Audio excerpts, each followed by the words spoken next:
Become a professional American Red Cross certified lifeguard today. You must be at least 15 years of age, be able to swim 500 yards nonstop, retrieve a 10-pound weight from the bottom of a pool, and pass a written test. Lifeguard training classes are signing up right now. For more information, call 664-3018. That's 664-3018.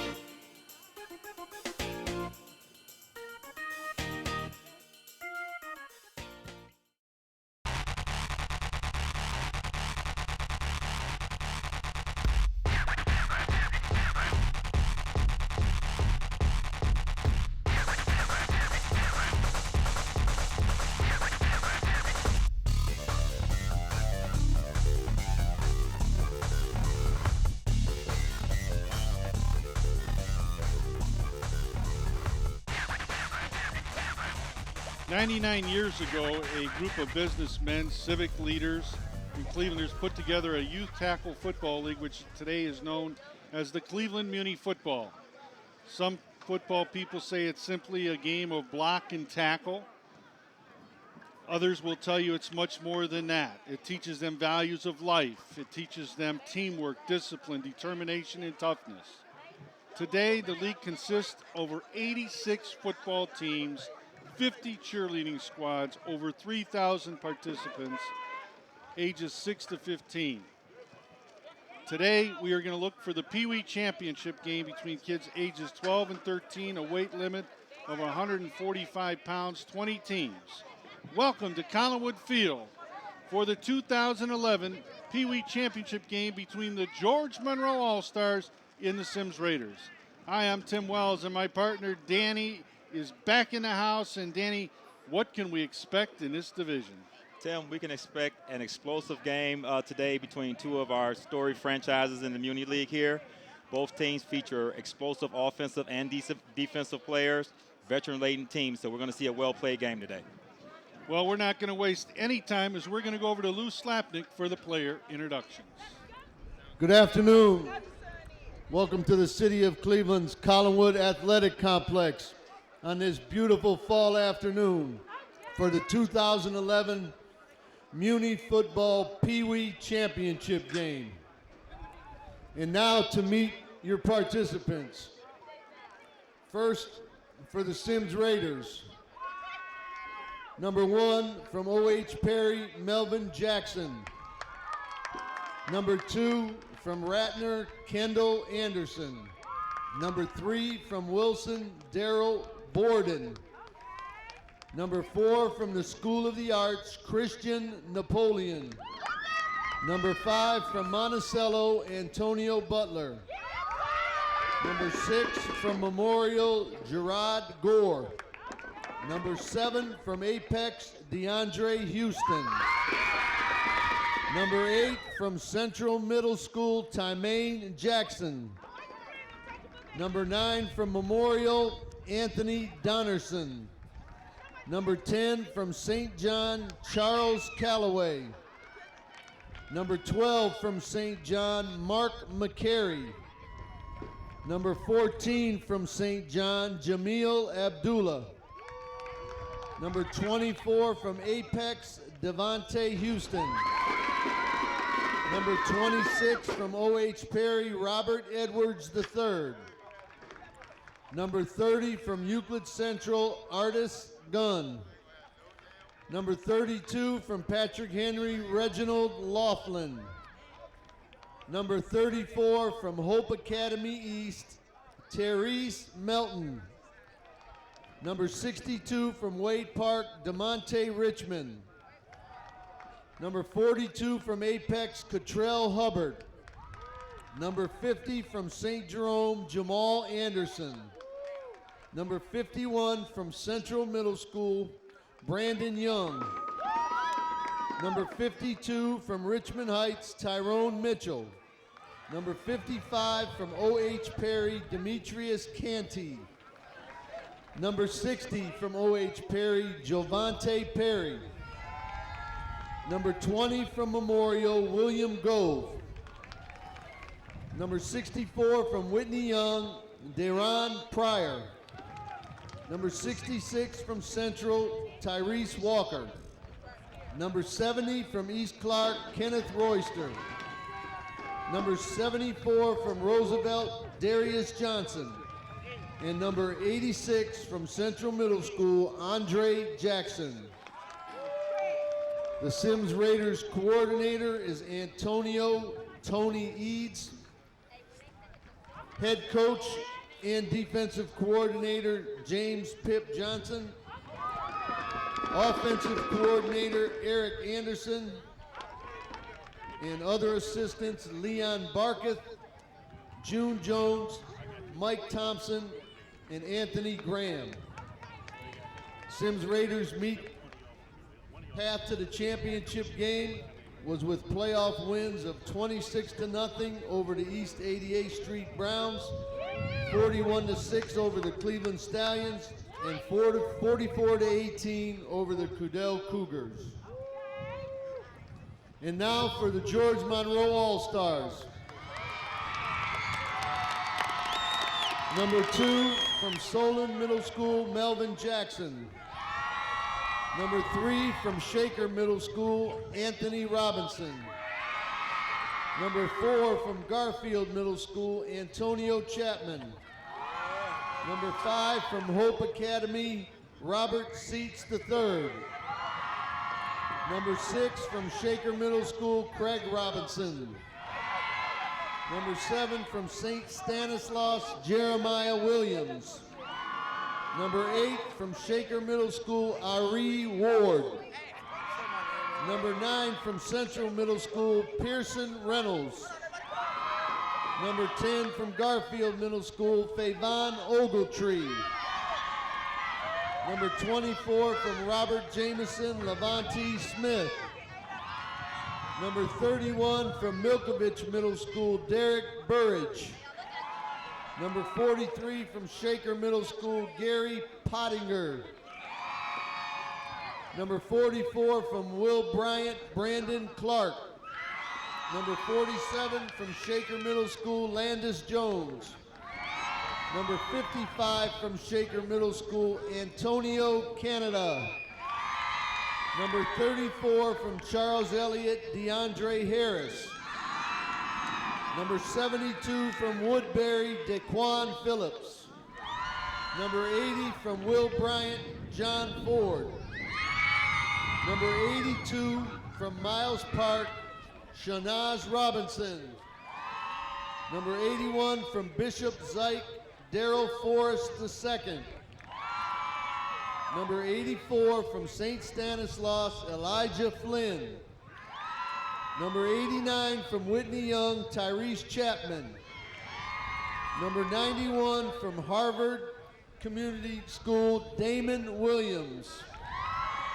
Number 92 from St. Adelbert, Richland Pinson. And number 99 from Harvard Community School, Tallman Rouse.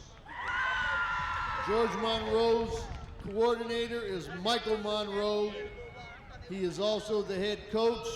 Offensive coordinator is Michael Henderson. Defensive coordinator Eric Flynn. Other assistants Mark A. Jenkins, Paul Smith, and Doug Patterson. George Monroe reached the championship game with playoff wins over the Cleveland Warriors 21-0, the Umoja Jaguars 20-0, and the Glenville Titans 27-0.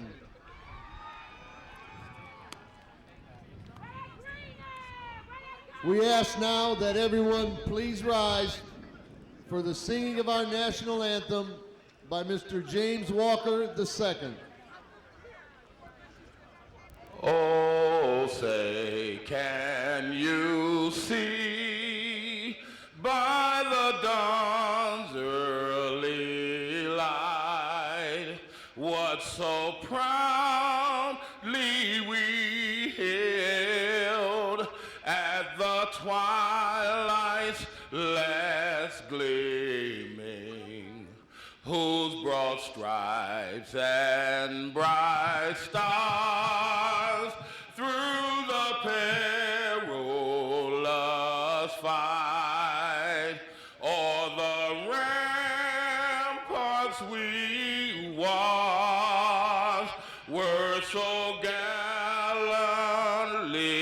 streaming, and the rockets' red glare, the bombs bursting in air, gave proof through the night that our flag was still there.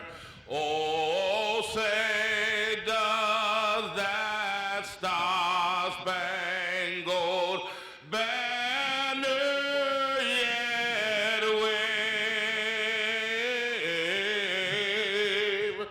o'er the land of the free and the home of the brave?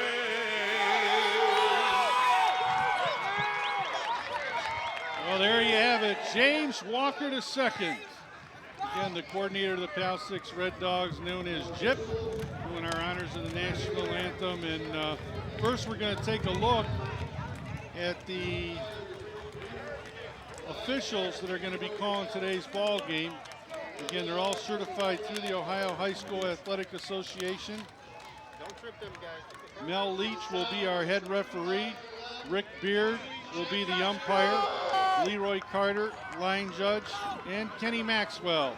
He'll be the head linesman for today's ball game. Pretty good crew, worked the season all along. And Danny, when you talk about the rules for the Pee Wee League, very similar to high school rules, but a few modifications. Yeah, very similar to the high school rules, Tim. We go by the National Federation of Ohio High School rules. We play 8-minute quarters in the Pee Wee division with the regulation clock. We have 4 timeouts per game. We'll get an additional timeout in overtime if needed. Kickoffs are from the 40-yard line. Scoring, 6 points for touchdowns. We get 2 points for safeties. If so, we place the ball at the 50-yard line. Extra points in our league, if you run or pass, is 1 point. If you kick it, it's 2 points. And obviously, when you look at these two teams, Danny, you have the dotted player rule that does play effect. Tell us a little bit about that. Okay, the dotted player rule, we're allowing players up to 20 pounds over the scheduled limit of 140 pounds to play. They have to play from tackle to tackle, so any of the lineman positions. Up to 5 players, 5 players at a time can play on either side as a dotted player. And they can only play at the line of scrimmage, meaning they can't do any stunning or dropping back to linebacker if you're on defense. And when you look at these two teams, number of dotted players, George Monroe 10, Sims Raiders 6. How does that impact these teams? Okay, it may not impact. They're pretty evenly matched, seeing as only 5 of them can play on the team at a time. They can actually match up size-wise pretty well. So again, the Sims Raiders won the toss, and they ended up to receive. So George Monroe will be kicking off. And while they're lining up, we're going to take a look at the key players. We'll see them come through here in a second. But we first want to take a look at the Sims Raiders key players. And there they come, the George Monroe All-Stars. When you're looking at the Sims Raiders key players, they're really a pretty good group as far as talented players and people to watch. Absolutely, Tim. We're going to start off with number 5, Antonio Butler. He's a quarterback and defensive end. Antonio is the coach on the field for the Sims Raiders. He's one of the leaders on the team. He's a standout player at the defensive end position. Next, we have number 24, Devontae Houston. He's a running back and linebacker. Extremely athletic kid. He's very fast on offense and defense. He's tough to bring down from the running back position. Next, we have number 7, DeAndre Houston, who's a wide receiver, middle linebacker. He's a great all-around athlete. He's the go-to receiver on offense. He has great speed. He's the biggest part of them stopping the run at the middle linebacker position. And last, we have number 51, Brandon Young. He's a nose guard center. He's very tough, quick lineman. He's the heart and soul of the Sims Raiders team. And we'll give you the George Monroe key players first time out or first break we get to try to get those into you. But again, they have 4 outstanding players they've identified. Both teams, 2 All-Stars on the field for each team. And again, as you're looking at your screen, the Sims Raiders will be going from left to right. George Monroe from right to left. And we are underway as the George Monroe team lines up to kick it off.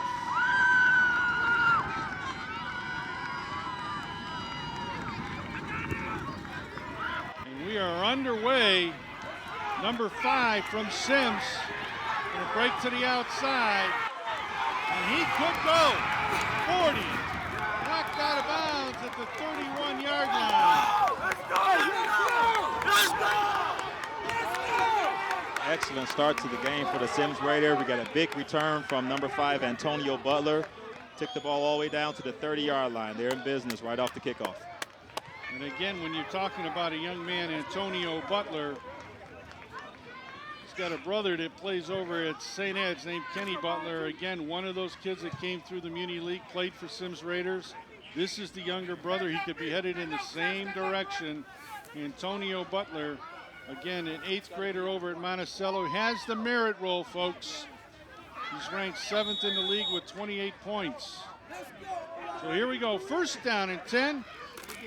Butler hands off to number 24, Devontae Houston. Right behind their right guard, Brandon Young. Eric Ward, number 8, brought him down. We'll give you their starting offense first chance we get.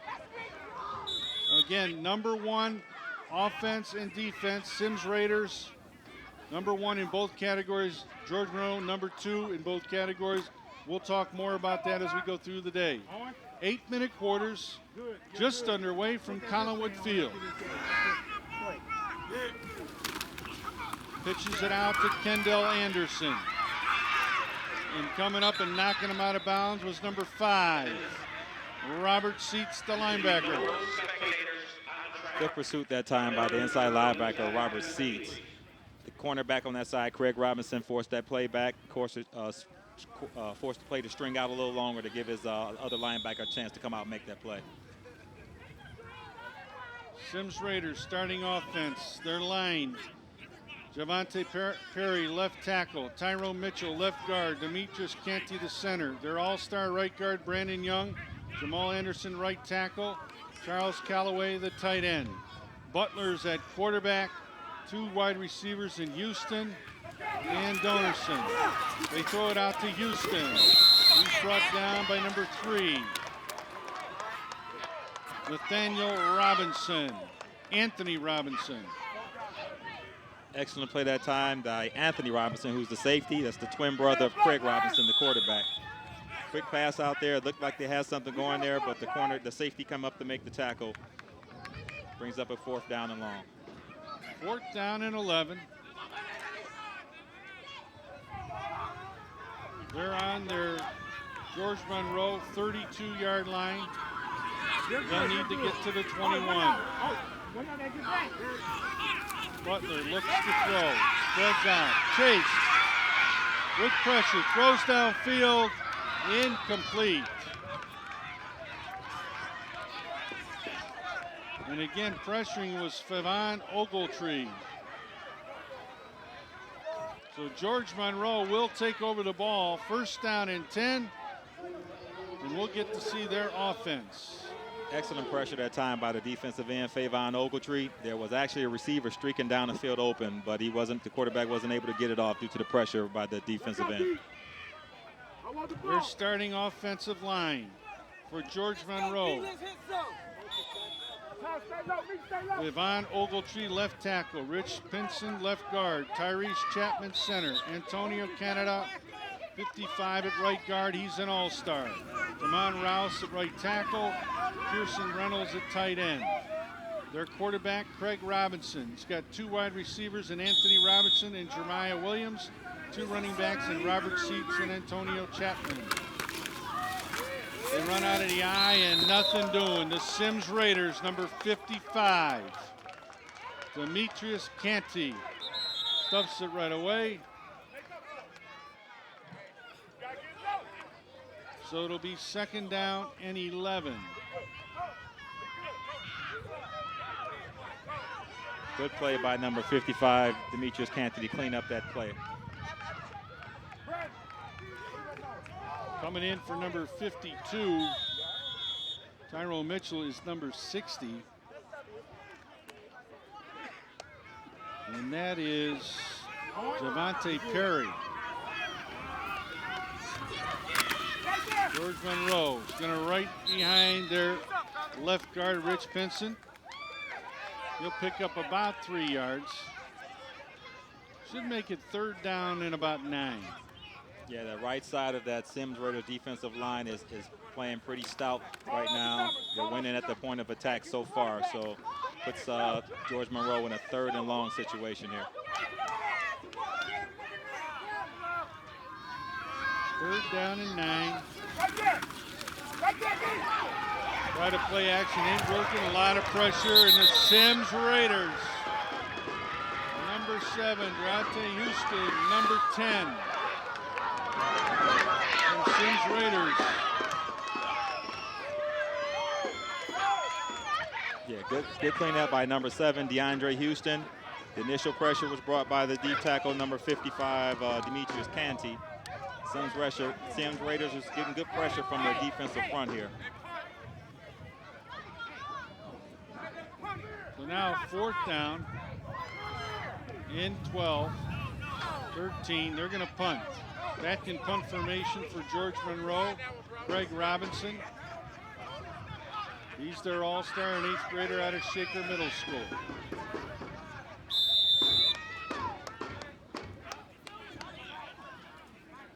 We got a timeout on the field.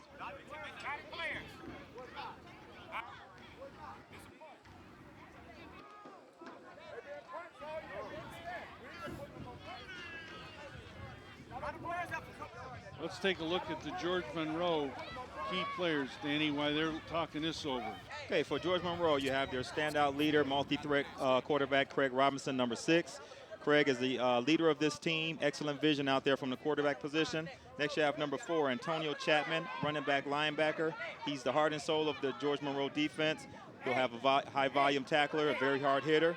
Number 5 is their all-star, Antonio Canada, guard, defensive tackle, dual-threat lineman. Very strong and technical. Hands down the best offensive lineman Coach Monroe has ever had it for his program. And last, we have number 5, Robert Seats, running back linebacker, who's an excellent tackler, has good instincts at the running back position.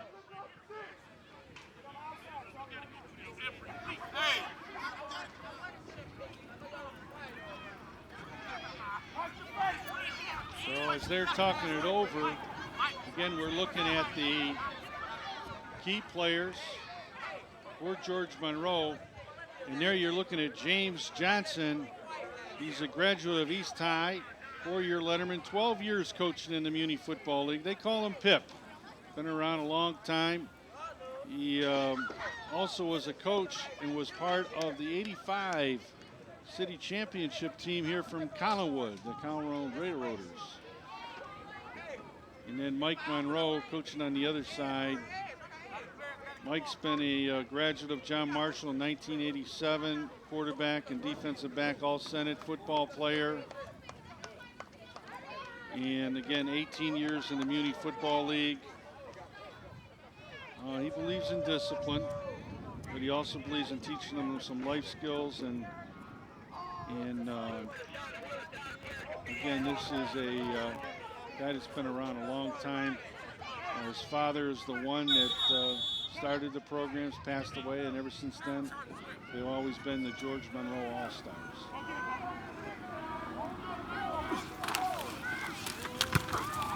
Punts it straight up, go out to the 50, and it's going to get a bounce for the Sims Raiders before it's finally downed at the 46-yard line, where Sims Raiders on offense will take over with 4:33 to play at Collinwood. We want you to be part of today's telecast and see if you can match wits with our outstanding crew. We have our stat crew chairperson, Mr. Leroy Suarez. We have Damian Pride, who used to play with the East 97th Street Bulldogs on stats. And our spotter for TV 20, Ron Jones, in the house. 24 carries it to the outside, showing good speed. But coming up and make the hit was number 7. But Devontae Houston trying to get outside before he was brought down by Jeremiah Williams. Yes, excellent run that time by Devontae Houston. He was able to get the edge, showing good speed there, and he finished off that run well. 5-yard gain. That's a good run. A little stiff arm there, Coach. Yeah, that's a good stiff arm there to get a little separation to get around that edge.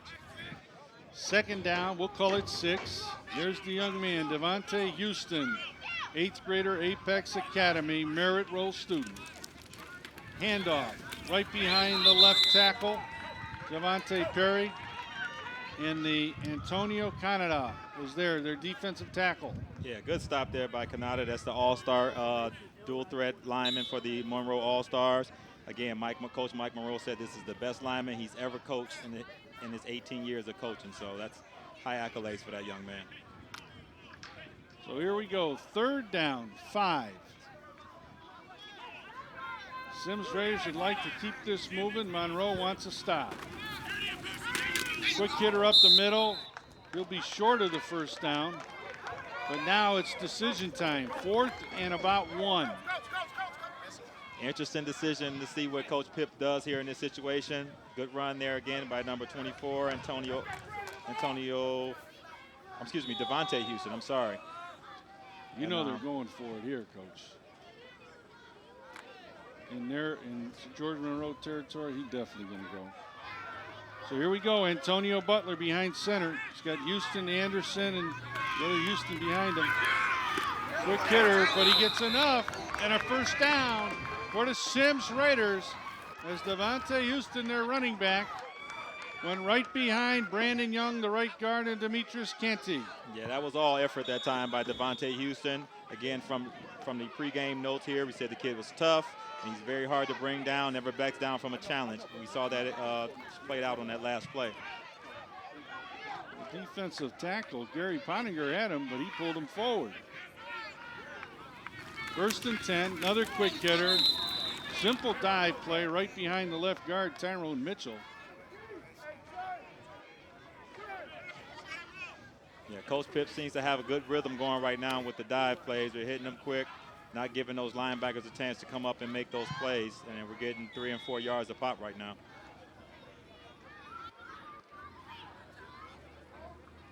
So here we go. 2nd down, we'll call it 8. Just 2 minutes to go here in the first quarter.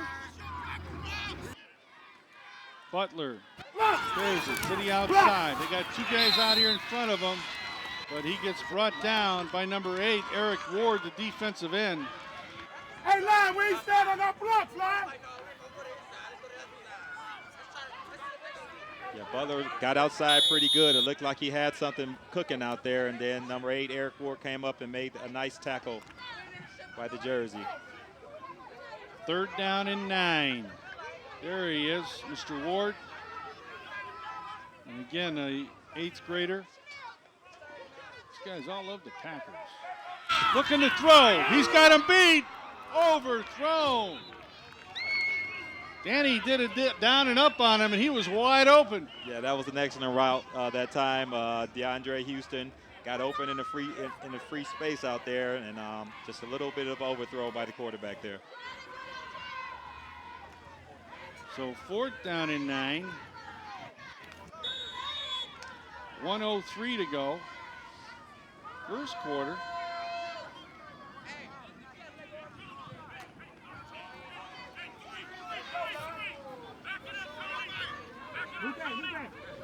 They'll go for it. They're at the George Monroe 38. They need to get to the 28. Intercepted. Again, Anthony Robinson gets the first turnover for the George Monroe team as they'll take over the ball. 1st down and 10 on their own 28-yard line. Excellent play that time by the safety, Anthony Robinson. It looks like the quarterback threw that, Antonio Butler threw that a little early. The receiver hadn't quite turned around into his route yet. Wasn't expecting the ball at that point. Well, again, you can see it here. Overthrown. Yeah, you actually had 2 receivers there, so it's kind of hard to tell which one he was going to. You had one receiver running the slant. You had another receiver running the out there. It kind of went in between the 2 of them. Rick Gator right off right tackle. He's got room. He's all the way out to the 50-yard line, and a huge run for number 5 from George Monroe, Robert Seats, before he's finally brought down by Darrell Borden and Anthony Donerson. Yeah, Nice call that time by Monroe. You know, number 5, Robert Seats off the right side there for a big gain. So first down and 10. And there he is, the young man from George Monroe, Robert Seats.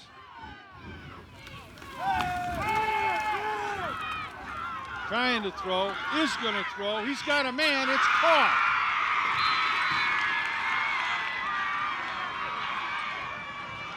It'll be a pickup depending on the spot. This is real close. It looks like a pickup of 9.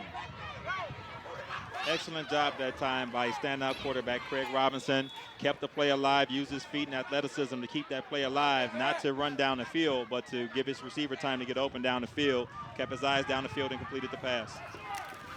George Monroe, they're going to pick up another 2 yards, but more importantly, another first down. So that ends the first quarter of play with a flurry from George Monroe All-Stars. Again, no score, and why we come to the quarter break, Danny, we're going to try to talk about some of the keys to the game. We had a chance to talk to the coaches to get their views of what they felt their teams needed to do. We'll see where they're at now after this first quarter. When you look at the keys to the game, obviously 2 great teams. Right. First for the George Monroe All-Stars coming into this game with an undefeated record of 5-0-0. They have the number 2 ranked offense and defense in our league this year. The keys for Coach Monroe, he said he wants to keep Sims' offense off of the field. He wants to limit mistakes, control the line of scrimmage, and he favors a high-scoring game. On the opposite side, Coach Pips' Sims Raiders also comes in with a equally impressive record of 5-0-0. They had the number 1 ranked offense and number 1 ranked defense in our league this year. They want to score often. They're a high-volume offensive team. They want to keep Monroe off balance. They want to take away the run from them. They want to run the ball effectively, and they also favor a high-scoring game. Well, I'll tell you what, right now, both teams, if you'd have told them 0-0 after the first quarter, a little bit of a surprise? I think so. When you look at the keys, both coaches indicated they want to score a lot of points. We haven't had any scoring yet, but you have, again, the number 1 and number 2 ranked defenses in the league as also. So the defenses won out the first quarter. Now, you know, if these keys are wrong, the guy that's sitting next to you over there on the right, Leroy Suarez, the one that got him for us, we'll talk to him at halftime.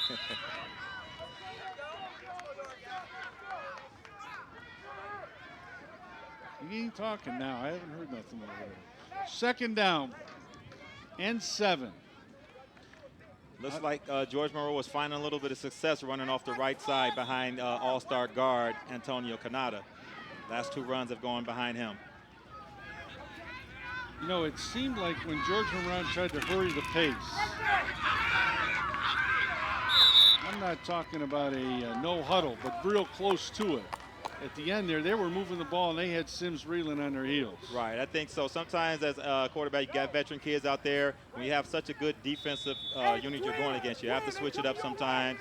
Go a little quicker to the line, go a little quicker, switch your snap counts up. Third down and 5.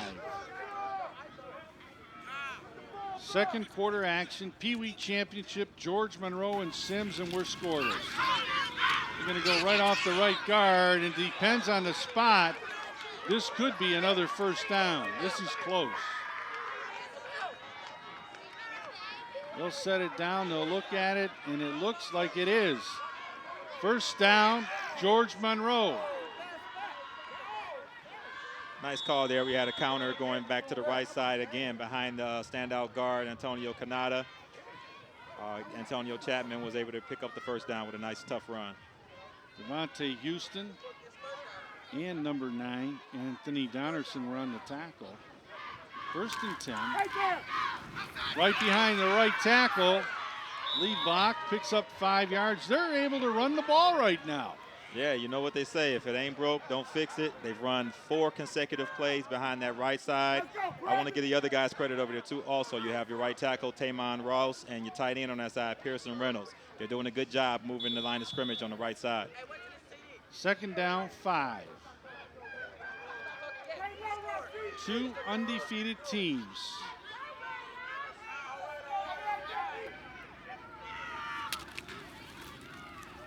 Quick hitter, nose dive play right behind the left guard. Rich Pinson. Not much, maybe a yard if that. Yeah, good job that time by the defensive front for Sims Raiders. From Monroe, you have to keep them honest, so you got to switch it up, and you can't run every play to the same side. So that was a keep them honest kind of run up the middle. 55, Demetrius Canty on the tackle. Third down, we'll call it 4. And they got Sims on a count. And that will give them another first down. They're putting a little drive here together, Dan. Yeah. Offsides on the defense. Excellent 5 job that yards, time by the third down. veteran quarterback, Craig Robinson. Pretty sure I just mentioned a couple plays ago about switching up the snap counts. Looks like that time he hit him with a hard count. You got several guys from Sims Raiders to jump across the line and give him the first down. So first down and 10, and we got an official's timeout on the field. Timeout by Sims. Get back, let's go. And we're looking in the huddle of the Sims Raiders. Let's see what we're going to do to stop him, hear what the coach has to say. Linebacker go through. All right, listen, we're going with that jailbreak 2 right now. Guys got to stay low in your lanes. Stay low in your lanes. Go hard. Let's go jailbreak right here. Jailbreak 2. Everybody good? Go hard. Go hard. Jailbreak 2 and 3. 1, 2, 3. Jailbreak 2. Hey, linebackers, read the fullback. Okay, stay low in the lanes, read the fullback. What's he telling them, Coach? Right, he's telling them it's all about the pad level when you're in the trenches down there. The team that has the lower pad level that can get that leverage and get underneath the other guy's pads is going to win the battle with the line of scrimmage. So right now, that appears to be George Monroe because they're matriculating the ball down the field. They're getting these first downs. So Sims has to get a little lower so they can get a little better leverage.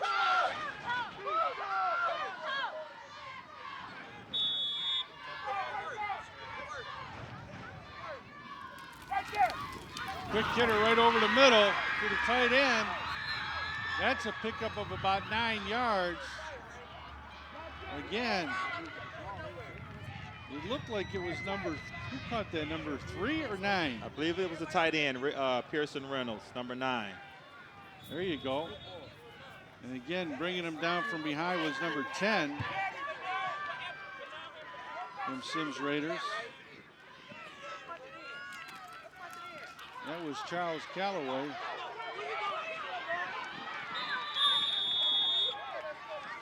Well, again, another first down.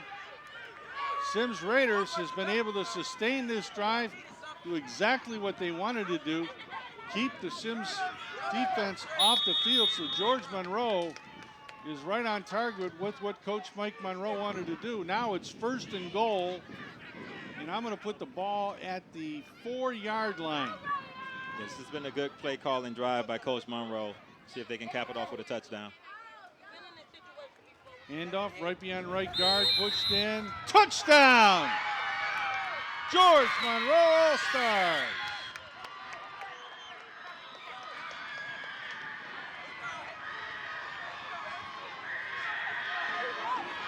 Excellent run that time by the first guy through, number 5, Robert Seats. He kept those legs turning.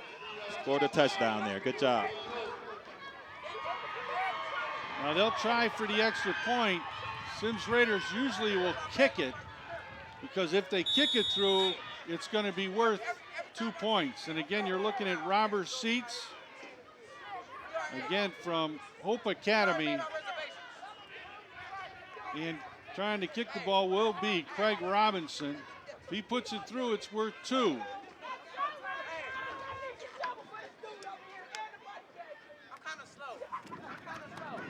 Partially blocked, no good. Good penetration that time by the defensive line of the Sims Raiders. That's a big play, though, because a lot of times we see the championships are won and lost by these extra points. Yeah, I think he had his head up on that kick. You could see it in the replay, Danny. Yeah, it looks like the head down. Yeah, I think he saw those white jerseys flying through there, and he picked his head up for a second, and he kicked it low, and they were able to block it.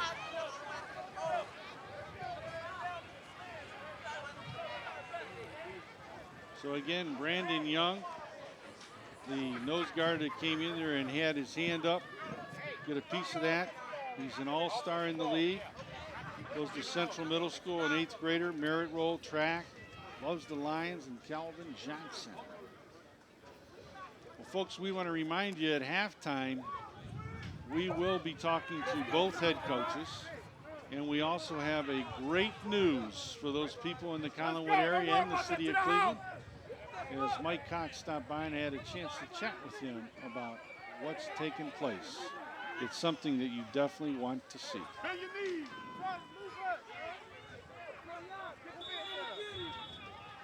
To the house. Block. So Craig Robinson will kick off. Shanks it a little bit. They're going to stop on it right there at the 31-yard line. And landing on the ball was number 6 from Sims Raiders, and that was Gerard Gore, merit roll student over at Memorial School. Make up for it right here, Mo.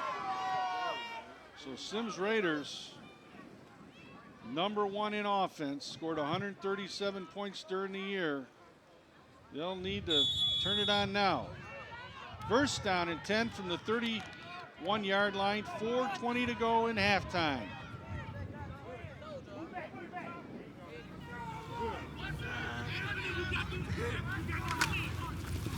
Fumble.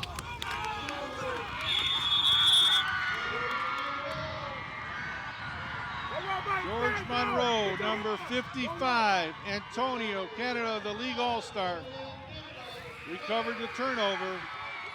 Huge turnover. Yeah, that time at the exchange between quarterback Butler and Devontae Houston, it was mishandled. The ball went right to the ground, and it was recovered again by the all-star Antonio Canada. And there you see him, the young man, Let's go, Butler, get your head up. Let's go. number 55. He's having a pretty good day here. Loves the Ravens and Ray Lewis. Right there. Yeah, he's playing a little like Ray Lewis right so far this game. Number 4 stepped out right before the first down marker, but he did have a pickup of 9. And again, the ball carrier, Antonio Chapman. And he's chased down and finally brought down by Anthony Donerson. Yeah, good run by Chapman. Stiff arm got him a couple extra yards, but that was actually a good tackle by Anthony Donerson to get through the stiff arm.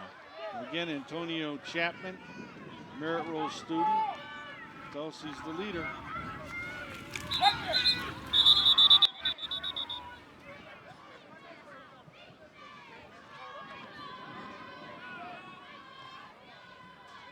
And this looks like it's going to be the first penalty Dead ball. of the game False start. on the George Offense. Monroe team.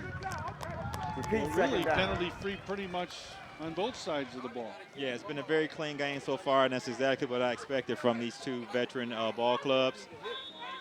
This could be a big penalty because Monroe had it a 2nd and short, which has your playbook wide open for this end of the field. Now they got a 2nd and long. Let's see what happens here. Greg Robinson behind center. Gonna look to throw, he's hit. And incomplete pass as he was hit by number 5, Antonio Butler. That's excellent pressure that time from the backside back defensive end Antonio Butler. He got to him just as he was getting ready to release that ball. It's quarterback on quarterback. I thought you're supposed to have a little RESPCT, huh? Right, no, he's able to flip that switch when he's on defense. He's vicious. So here we go. 3rd down, we'll call it 7.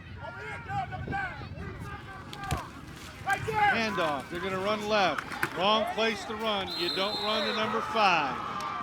Antonio Butler, league all-star. He was there and threw him for a loss. Excellent pursuit by the defense. That time, Melvin Jackson, the running back, was a little slow getting out of the backfield, and that allowed the defense to really swarm on him and make that tackle in the backfield.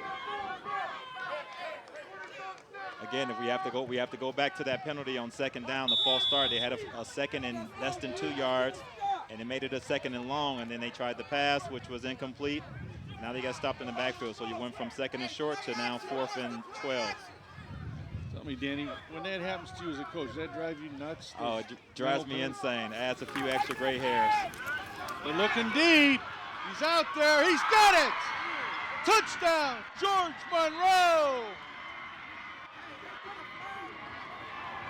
A 29-yard touchdown pass from Craig Robinson to Jeremiah Williams. Excellent execution that time by the veteran Craig Robinson. He put that was a perfect pass. He put it right on Jeremiah Williams' hands and allowed him to make that play.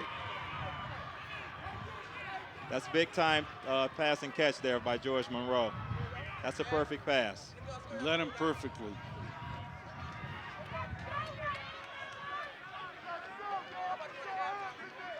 So 12-0. They'll try the extra point. Last time it was blocked. Jeremiah Williams, there he is, just scoring a touchdown here in the championship game. From St. Stan's School, an 8th grader. And they got an offside on the defense. Dead ball, offsides, defense. So they'll move it up half the distance.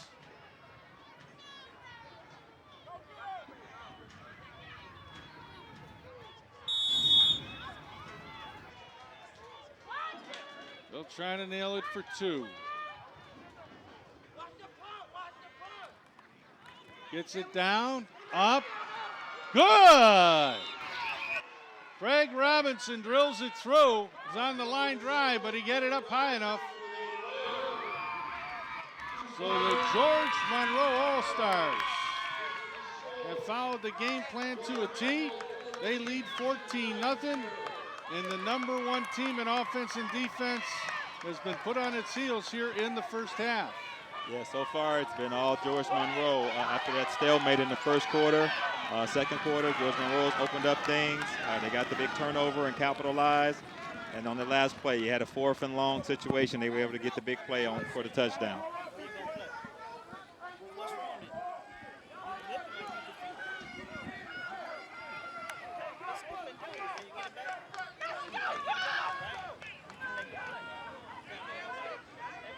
Danny, again, when you look at the turnover, you mentioned that turnover, and then right away, only 3 plays and they're in the end zone. Big pass play. Wow. Yeah, a lot of times you have an emotional letdown when you have that turnover. George Monroe had just scored 1 play prior. They got the kickoff, and then Sims Raiders fumbled on the very first play of their offensive series.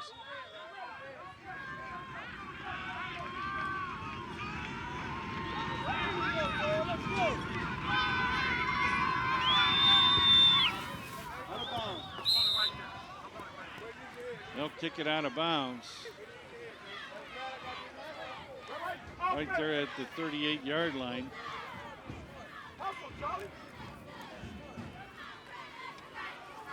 It looks like the kicker just missed the ball a little bit, kicked it to the side, and you saw the sideways spin on that ball right out of bounds.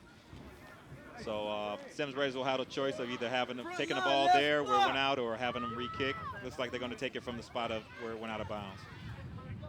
Still plenty of time to go here in the second quarter. 3:23.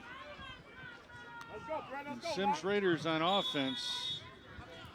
It'll be interesting to see our halftime stats when you look at time of possession and how many plays. It has to be overwhelming with George Monroe. Yeah, I think that's what we'll see. Okay, stay there. Handoff right into number 8. They were waiting for him. Great tackle by Eric Ward. Second down, we'll call it 9. Yeah, good job that time by the defensive front of George Monroe. I think they're pinning their ears back a little bit, and they smell blood, so they're really coming after Sims Raiders right now. They want to try to put a stranglehold on this game.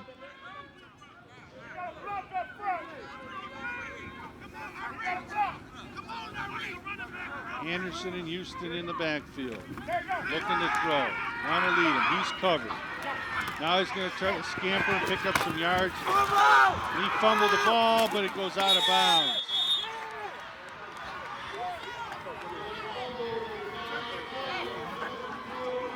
Wow. Danny, it stays in. It could be trouble. Yeah, big hit that time on the sideline. They always say football is a game of inches. That was inches away from being another turnover in favor of the George Monroe All-Stars. Well, again, you can see here, way he's carrying that ball, just asking for trouble. The big papa, Antonio Chapman, put his helmet right on the ball. The ball comes out and just squirts out of bounds. 3rd down and 12. 2:36 to go prior to half.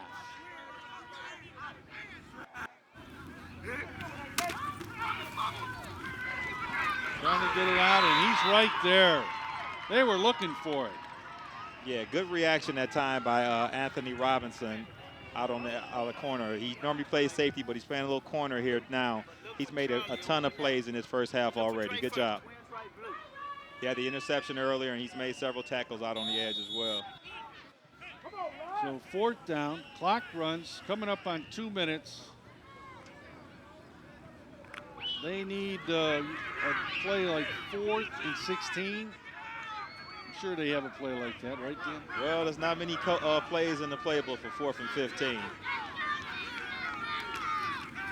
Looking to throw. He's got time. He has a man wide open. And he's going to pick it up and a whole lot more. It's a foot race. 10. He caught him. And he's out at the 4-yard line. Well, Tim, I just said there's not many plays for 4th and 15, but Coach Pip sure did pull one out of his bag of tricks there. Caught a guy in the middle of the field. If they had made the tackle right at the catch, he would have been short, but he was able to elude that tackle and make a big play, streaking up the left side of the sideline. This tackle cost him big time. He had him and let him go. But give credit for George Monroe right here, number 5. He saves him from going in. Yeah, excellent play that time by Robert Cease for tracking it down. Big play by DeAndre Houston to give the Sims Raiders offense some life. So 1st and goal on the 4. 1 minute, 30 seconds. Plenty of time. Hands it off. Tries to dig in. Touchdown, Sims Raiders. Number 24, Devontae Houston. Big run by number 24, Devontae Houston. Just what Sims Raiders needed. Score right before the half. He was the back. Him and the quarterback had an exchange fumble earlier, so that's a little vindication for him on that touchdown. And again, a great job keeping the feet moving. That's what you look for in those guys. Now this is a big extra point, Tim, because George Monroe was able to convert their last kick, so that was a 2-point kick. So they're up 8 points right now. I'm not sure that Sims Raiders has a kicker to be able to counteract that, so they really need this extra point to keep it to make it a 7-point game. So here they are. They'll go for the extra point, and they're going to have delay. Too much time. And that's a killer, Tim. Dead ball, delay a game on the offense, 5 yards, repeat the extra point. Yeah, much tougher for an extra point score from the 8-yard line. From the 3-yard line, you have a myriad of plays that you can call. You can pretty much attack every area of the field. Now at 4th and 8, it kind of eliminates the run up the middle. You got to try to get to the edge or pass the ball. Heading for the corner, he's in. Quarterback keeper, Antonio Butler. But we do have a flag. I'm hearing a whistle. We have a legal formation on the offense. 5 men in the backfield. Somebody wasn't up on the line of scrimmage. And that's huge because you had an excellent, excellent block by the running back number 2, Kendall Anderson, to seal the corner for the quarterback that time. That was excellent execution by the offense, except for the fact they had an illegal formation. That's a big penalty. They really need this extra point. So now they're going to have to do it from the 13-yard line. Will they try to hit him across the middle with that pass?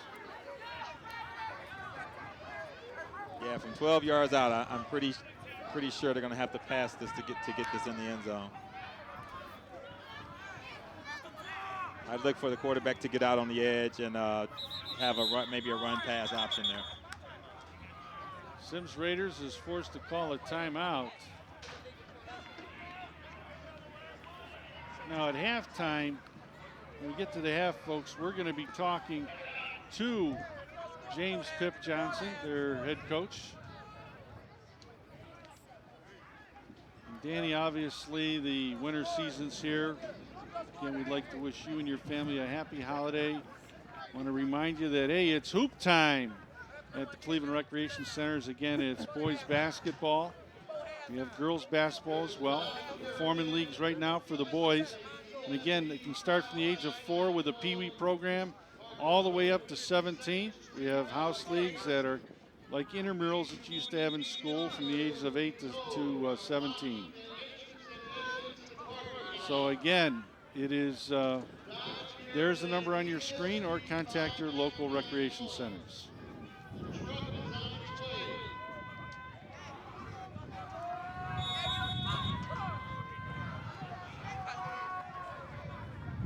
So here they'll try for the extra point one more time. Yeah, 2 big penalties on this extra point has made it a 12-yard try instead of from the 3. Handoff up the middle. Caught him off guard, still running. And he's brought down just short. But a great effort by number 24, Devontae Houston, their running back. Yeah, that was a really good effort there. I think Coach, they were probably thinking, Coach Monroe was thinking along my lines when I said that you wouldn't run up the middle because of the distance. Big hole there. He was able to take on that last blocker, and they stopped him just short of the goal line. That guy was running with a lot of determination there. That's Jeremiah Williams that made the stop for George Monroe, preventing him from getting in. Yeah, if not for that last guy, I think he would have made it across there. So with 1:22 to go here in the second quarter, the Sims Raiders will kick off to George Monroe. Field position will determine what they're going to do with the ball. But remember, both of these teams, you show big playability on both so far here in the first half. Yeah, absolutely, Tim. First quarter, both teams got out to a little bit of a slow start offensively. We see it's picked up in the second quarter here. We still have a long way to go here, so Sims has plenty of time to get back into the game. Second half.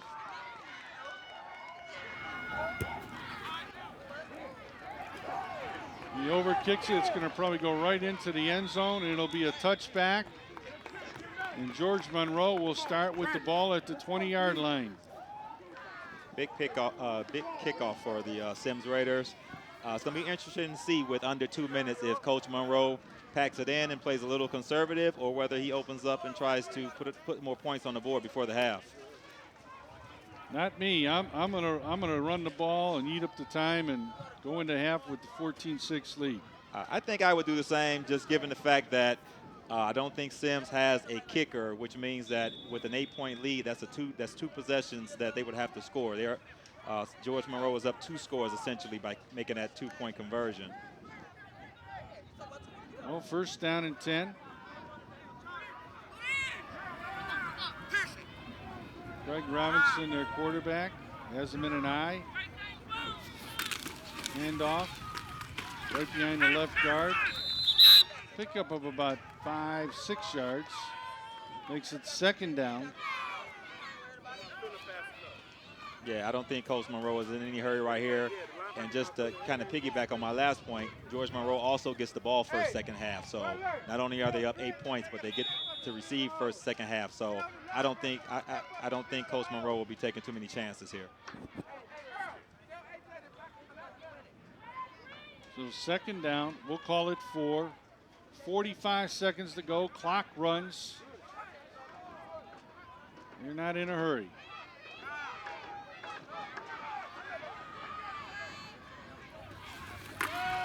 Looking to throw. They're going to try to burn him one more time. And there is a flag. Is there a flag on the play there? Yes, there is. I think we're going to have pass interference.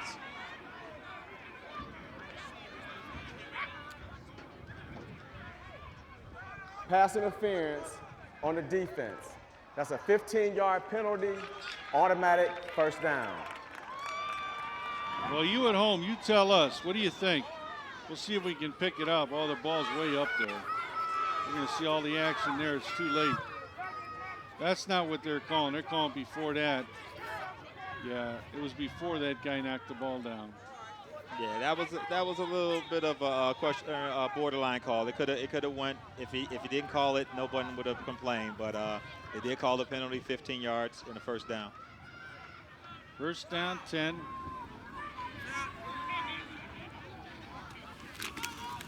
Quarterback keeper right up the middle. Nothing going. Clock runs 18 seconds. They can probably stay right in the huddle and let the clock run down. Yeah, I think Coach Monroe's heartbeat skipped a beat on that last pass because the quarterback threw that up for grabs. That very easily could have been an interception. So he's going to pack it in now for the half.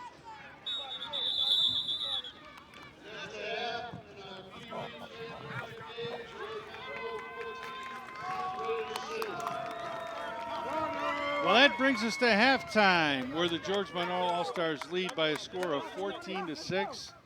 Again, an outstanding half of play, and right now we're going to go down to the field and try to catch up with the head coach, James Pip Johnson of the Sims Raiders. And again, when you're looking at two outstanding teams, we talked about it all day long. The Sims Raiders ranked #1 in offense and defense. They've been able to score a lot of points, so we know this is far from over.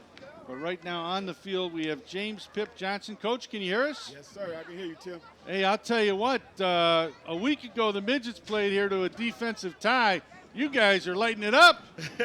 Yeah, we're trying to do a little bit, man, a little bit of something, Tim. Trying to get explosive, man, and just be a little different than what the Sims Raiders is known for, which is just running the ball downhill. We're just trying to get a little balance, and this year we put up a little more points because we were doing some things different as far as the run and pass go. Hey, Coach Pip, this is Danny here.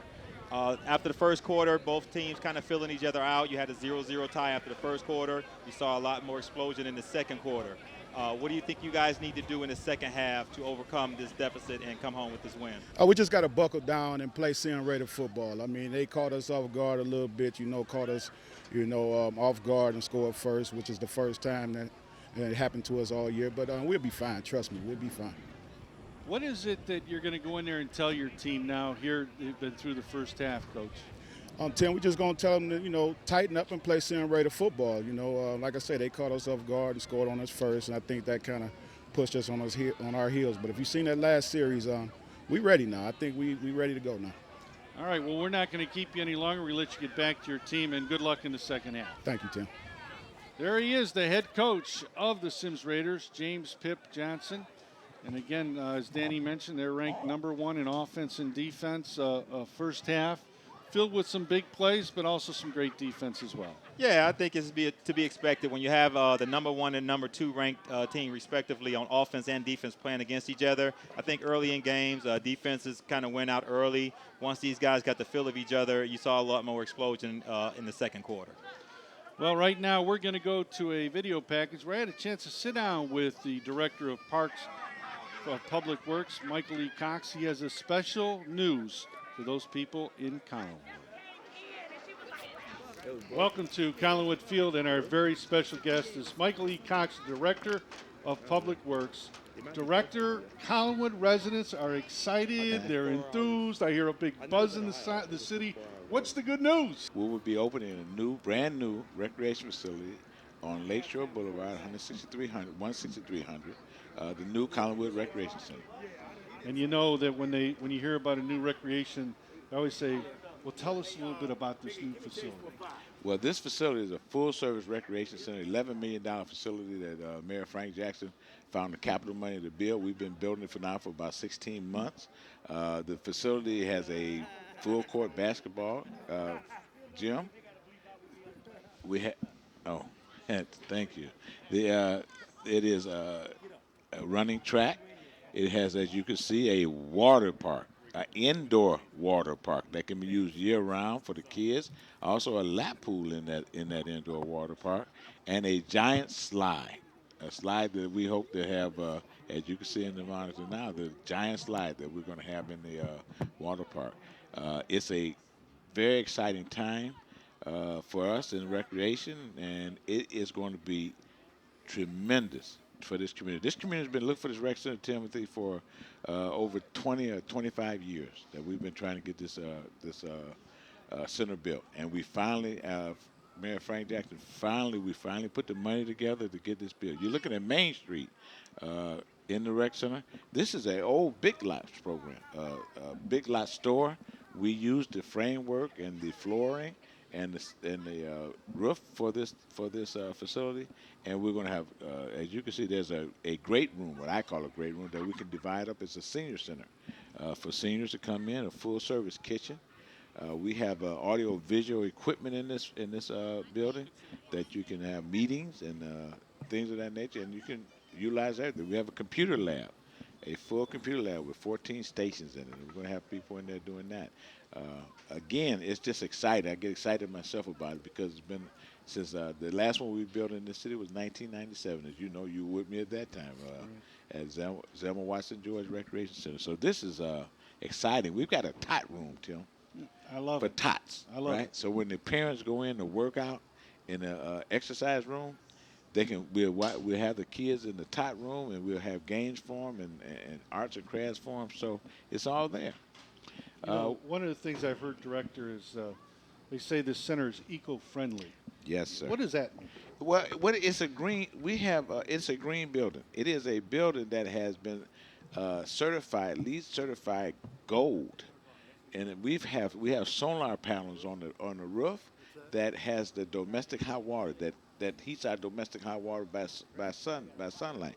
We also have, as you saw earlier, we have the bioswales, where the water is coming off the hard surface and going into our bioswales, and we're not putting water back into the sewer system, but we're using that water, reusing that water. So it's all eco-friendly. We've got a lot of glass in it, less light.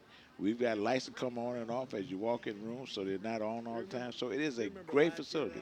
We invite everybody out on at again 16300 Lakeshore, and we hope to see you all there. Well, let me ask this: somebody who's watching this is, I'd love to volunteer at a recreation center like that. I want to provide a program. How would they go about doing that? Well, we always look for volunteers. We always look for people to provide programs. If you can call our Division of Recreation at 664-3987 and give them your name and address. We're looking for people to volunteer to come in and help us run the center. But we also look for people to work on our advisory council, which we call the Friends of now. Friends of Collinwood. So we're hoping that people come out and help us to run the center. We also, Tim, just real quick, we have we're instituting a ID system in our recreation center. This center will be open from 7 a.m. to 7:30 p.m. And we're asking that everyone comes in, they register with us, and we know who's in the building, and who's not in the building. So it's going to be our first center that we have online with our new ID system. So when you were talking about the hours of operations, I know us being close to that senior age. Yes, sir. We have definitely senior hours and senior programs certain times. And the seniors, seniors will come in early. They'll come in. We got a great room for them. We have arts and crafts for them. We have programs for them. They'll be able to walk the track. They'll be able to exercise and work out. And we hope to have a partnership with the Golden Age Center and the center that's next door. So we're looking forward to having the seniors there. If they wanted to call the center for more information, can we give them that number? Yes, sir. We can give them that number. The number is 420-8323. Again, that's area code 216-420-8323. Well, Director, this is fantastic news. Great. And again, I applaud the people that made this happen, from the mayor to the council, everybody that made it happen. It's obviously a lot of children, a lot of people in the city of Cleveland are going to get something that they've been waiting for years, as you mentioned, in the Collinwood area. Thank you, Timothy. We're excited about it ourselves. Okay, there you have it. The new Collinwood Community Recreation Center. Again, that number is 420-8323. We'll be right back. Get up and get up and get grooving. Kid, what's up with you? Let's get up and play. Do something. Stop slumping like a lump all day. Get on up, come on. Get out the door. Let's shake that booty like never before. Let's run, have fun. Let's jump and groove. Get up and get that body up. Make it move. Get up, and be a player. Get up, get up. Woo. Let's run, have fun. Get up and be a player. Get up and play an hour a day. Ouch! Sorry. For cool playtime ideas, go online. Just don't stay long. Become a professional American Red Cross certified lifeguard today. You must be at least 15 years of age, be able to swim 500 yards nonstop, retrieve a 10-pound weight from the bottom of a pool, and pass a written test. Lifeguard training classes are signing up right now. For more information, call 664-3018. That's 664-3018.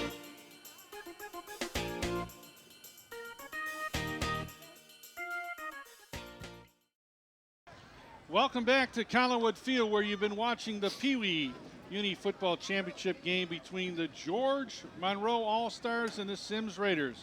And right now we have the head coach of the George Monroe All-Stars, Mike Monroe, on the phone. And hey, Mike, listen, you gave a game plan. We need to stay on the field, keep them off. Exactly. You know, perfect. I mean, you guys have been right on key up to except for the one big play. Yeah, that was a big play by Sims right there. You know, we had a goof up in the defense right there, a missed tackle, and next thing you know, they're on your 3-yard line. You know, Sims is a great football team. They're not going to quit, so we have to stay focused on every play. That was a 4th down play, a very big play. Well, let me ask you this, Mike. You just came out of the locker room. What did you tell your players? The main thing is to stay focused and stay at Sims. Right now, we have to still capitalize and make them make more mistakes. In other words, what I'm saying is we have to capitalize on the things that they're doing wrong, like the fumbles here. The one thing that we gave up was a big kickoff at the beginning, but our kids sustained their defense and they came out and played hard. But the biggest thing I told them was they stay focused and just play straight up football. Hey, Coach Mike, this is Danny. Yeah. Hey, Danny. I know your heartbeat skipped a beat right at, before the half when your quarterback threw that jump ball up there. I saw you packed it in after that. I was like, it's a wrap. Let's get out of here. But I'm looking at your keys for the first half again. Like Tim said, it's to a T. You're hitting all your points on what you thought would be important for you guys to win. What do you guys need to do the second half to seal the deal? Keep them off the field again. We got to keep them off the field. The good thing is we have the ball coming back out. Try to get another score in right now real hard, and so we can get the rest of the kids in the game and have a good Sunday. All right, Coach, we're not going to keep you any longer. Okay. They look like they're ready to get started, so we'll let you get back to your team. Okay, thanks a lot. Good luck. Take care. Yep. So, again, George Monroe All-Stars, obviously following the game plan to the T overall. Excited the fact they're going to get the ball. Statistically, how did it turn out here in the first half? As far as the statistics, Danny, when we were talking about these two teams, wow. Okay, well, the time of possession was actually pretty close. George Monroe held it 2 minutes longer, 9 minutes to 7. Let's say had about 47 yards passing, 54 yards rushing for a total of 101 yards. And on the other side, Sims Raiders had 95 yards of total offense. So really close in the stats, but I think the big difference were the 2 turnovers by the Sims Raiders that the Monroe All-Stars were able to capitalize on. Well, again, you can see right up the field, brings it out to the 30-yard line. Number 5 was the ball carrier, Robert Seitz. He was brought down by number 7, DeAndre Houston. And again,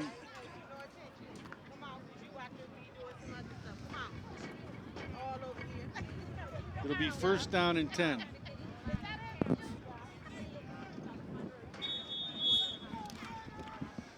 We're going to have a very a special guest joining us on Headset 3 in a moment, as soon as we get him in here.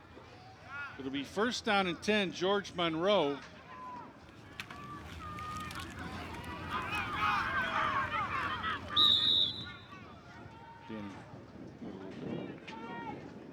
And again, you're looking at the George Monroe team with a ball carrier picking up 8 yards. And Danny, you look at it right here. Yeah, good run that time by Robert Seitz. A little misdirection there. Good start to the drive for a 7-yard gain. So second down, we'll call it 8. 2 yards to go.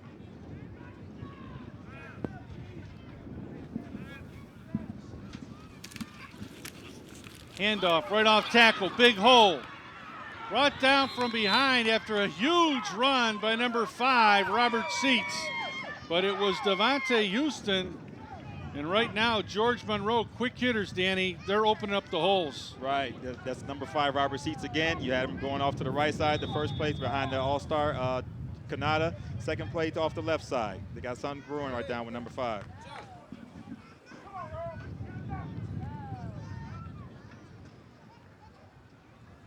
First down and 10. Handoff outside. Again, number 4, the ball carrier, Antonio Chapman, before he was brought down by Antonio Butler, the defensive end for the Sims Raiders. When you're making tackles 5-6 yards down the field, that's not a good sign on the defense, sir. Not at all. It means that offensive line is controlling your defensive line, and they're getting out on those linebackers. Linebackers aren't making contact until the running back's 5 yards down the field. Not good if you're on the defense. Okay, second down. We'll call it 5. 6:15 to go, third quarter. Collinwood Field Pee Wee Championship. They tried that old East 97th Street cross buck, and you can put that in a locker. That didn't work. That was terrible. They ate that thing up. That time, middle backer Devontae Houston said enough of that. Got penetration, blitzed right in from the middle linebacker spot and made a tackle in the backfield. Just what the defense needed there.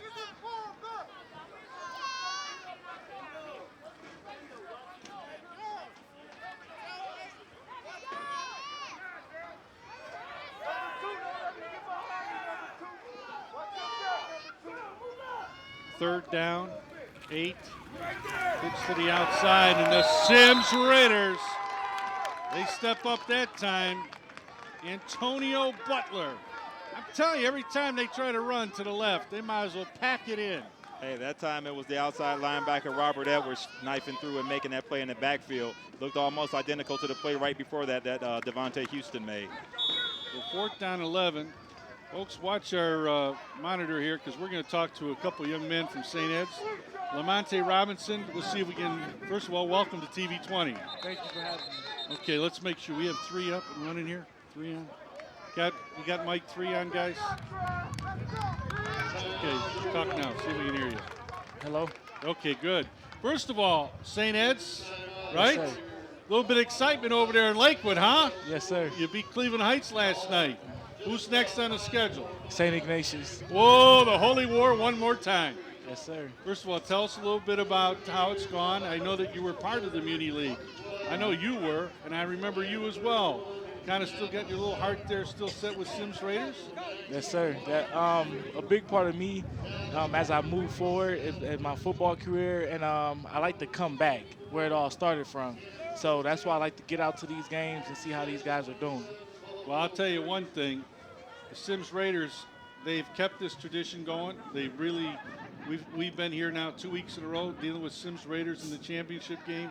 So you guys left them with some talent in the family. Now I watched St. Ed's play the other day when you played Ignatius. You had a pretty good game against Iggy. They were chasing you. We're going to talk to you on headset so they know who you are. But first of all, Lamonte, tell us about your career. How's it gone at St. Ed's? And my last question is, some of the kids that are watching this may say, well, you know, how do I prepare to take that step to go to a high school? What do I need to do? Well, when I started with the Sims Raiders, and it was been a great experience. They taught me a lot of character and how to be respectful. And growing up, stayed in church. My mom kept me in church. And then getting prepared for high school like St. Ed's is just basically being focused and having your head on straight and not getting into any trouble. Well, I'll tell you what, what you went through in the Muni Football League with the Sims Raiders, it was more than football, am I correct? Yes, sir, it was more than football. Okay. Let me ask this question. I know your coach would really yell at you, so I won't put you in the hot seat, but will the Eagles be ready for the Wildcats next week? Yes, sir, we will be ready. Okay.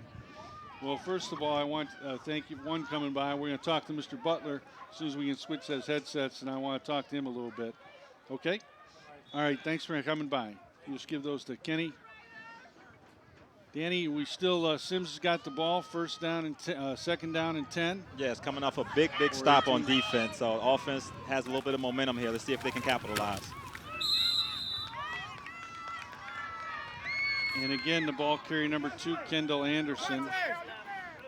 Well, first of all, our guest now is Kenny Butler. Now, if you guys watch St. Ed's, you know he can run. He's got a brother in here playing this game. But I'm not going to try to put brother in this. I'm just going to try to keep this neutral. But first of all, Kenny, congratulations. You guys had a great season so far. Thank you. I mean, obviously, going into St. Ed's, you had some challenges, I'm sure, in the very beginning. Yeah. Tell us about those.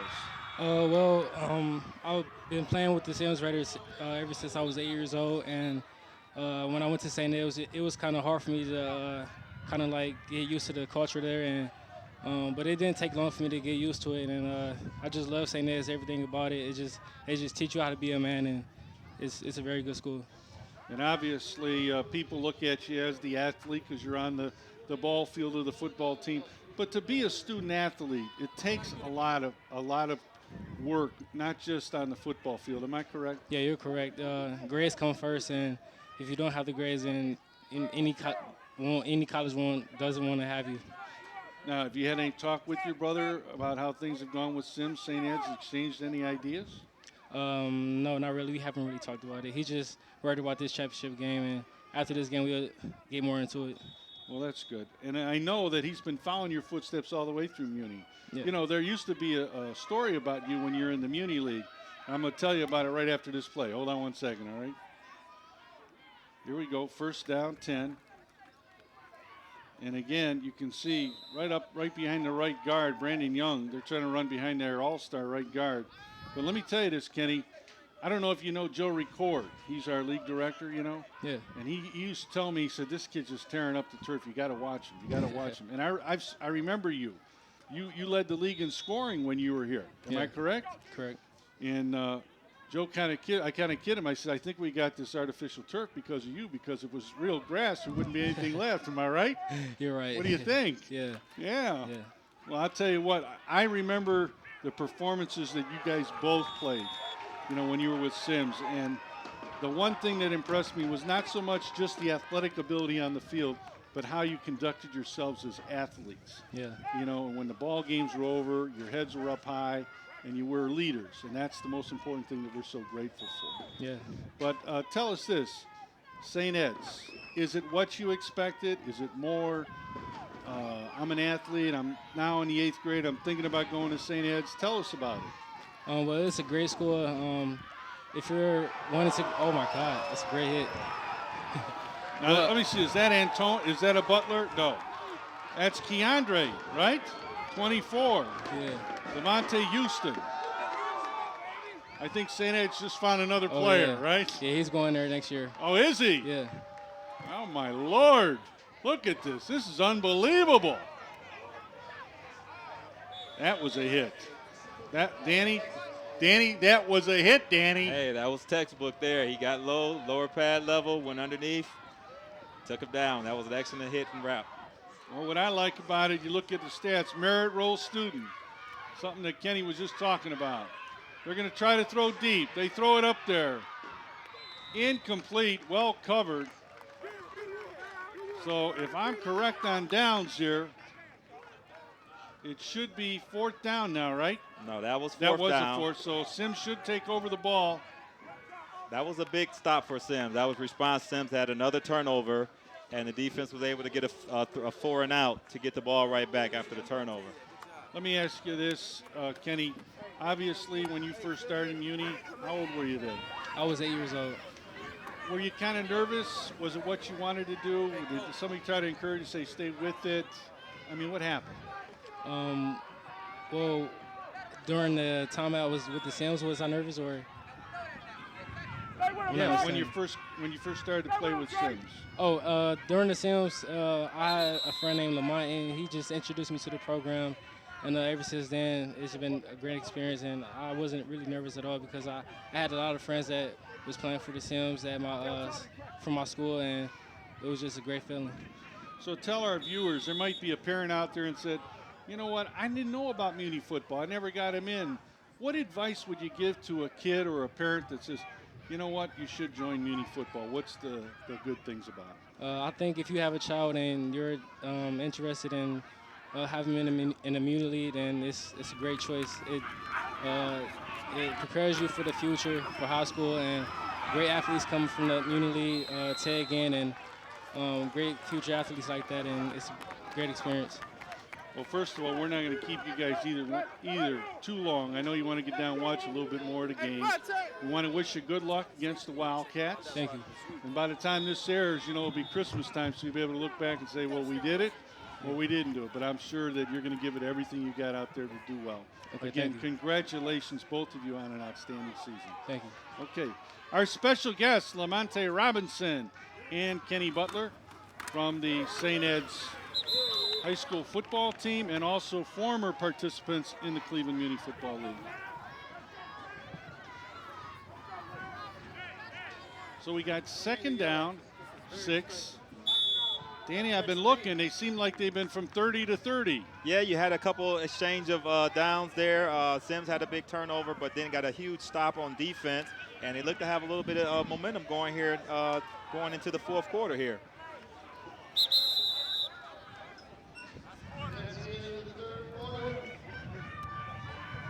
So that's the end of the third quarter of play, where the George Monroe All-Stars need 8 more minutes of defense to try to capture the Pee Wee Championship, where they lead by a score of 14-6.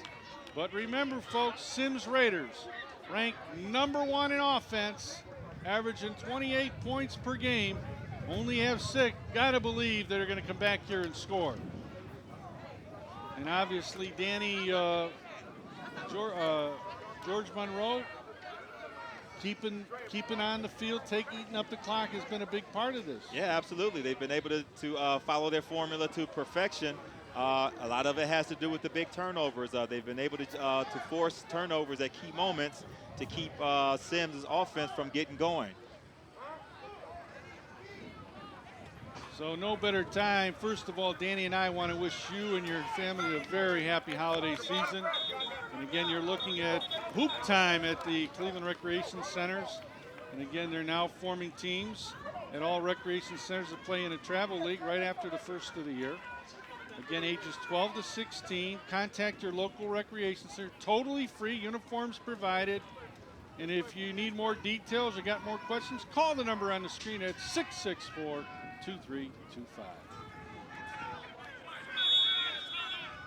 So we are back with the start of the fourth quarter. Sims Raiders, handoff, Houston, outside, flag down, hold the fort. I'll tell you what, you heard him tell him 24 is going to Eagle St. formation. Yeah, on the offense. Man, what a load. 5 yards, repeat second down. Danny, you've been around the program a long time. You see a lot of the kids that leave Muni, go to high school, have good career. Got to give you a special feeling. Oh, yeah, absolutely. It definitely makes me proud to be a part of this organization, to see some of the things we do to help prepare these young men for life after Muni League and high school and college and so forth. And even we've been fortunate enough to have some professionals, professional NFL players and professionals in other areas as well. So, yeah, I'm very proud of that.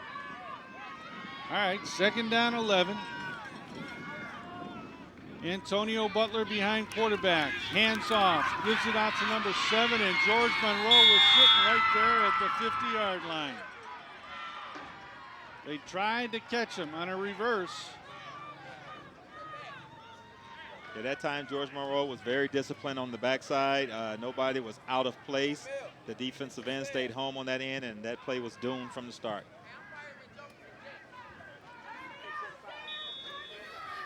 Third down, we'll call it 18. We want to remind you next week that we'll be back here at Collinwood Field for the Bantamweight Championship game between the CMHA Lonnie Burton Redskins and our defending champs, the Umoja Jaguars.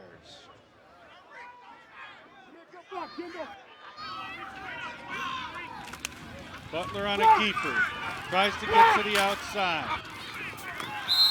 And he'll pick up maybe 2. Now when he runs this, I want you to look, if they give us the replay on this, where the ball is, and is he running gingerly here? Let's take a look at this.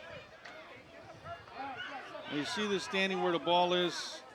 Should be in the opposite hand. Yeah, he needs to have that ball in the outside hand. But I think he was trying to let his blocks set up in front of him a little bit, so he kind of did a little hesitation to kind of see where the right angle was to attack. But yeah, it looks like that he's holding that arm a little bit gingerly from the hit that forced the last turnover they had. So here we go, 4th down. Sims is going to go for it. 48-yard line of George Monroe. They need 18 yards. Fumble. Doesn't matter. They're not going to make it. The ball's going back to George Monroe. And they will take over the ball at the Sims Raiders 49-yard line. Huge play, regardless of whether it was a fumble or a turnover on downs. Either way it go, that was going to be George Monroe's football, but that is turnover number 4 for the Sims Raiders. Very uncharacteristic of a Sims Raiders team. Covering the fumble was number 99, Tamel Rouse. So 1st down and 10.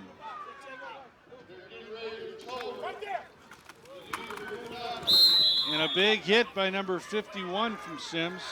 Chapman got it, and he got a taste of the All-Star, Brandon Young, their nose guard.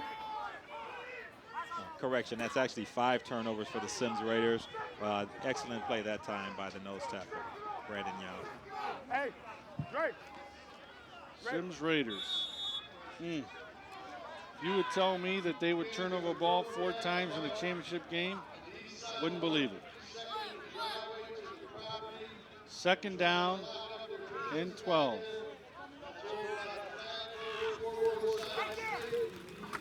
Handoff, off tackle.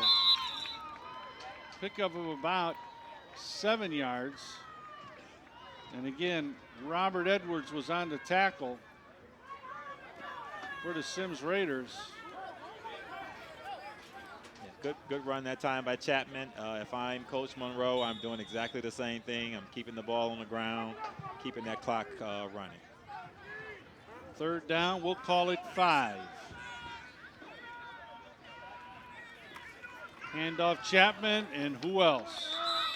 Number 24, and now number 26. Devontae Houston and Robert Edwards are in the backfield. Now, Dan, it becomes a tough decision.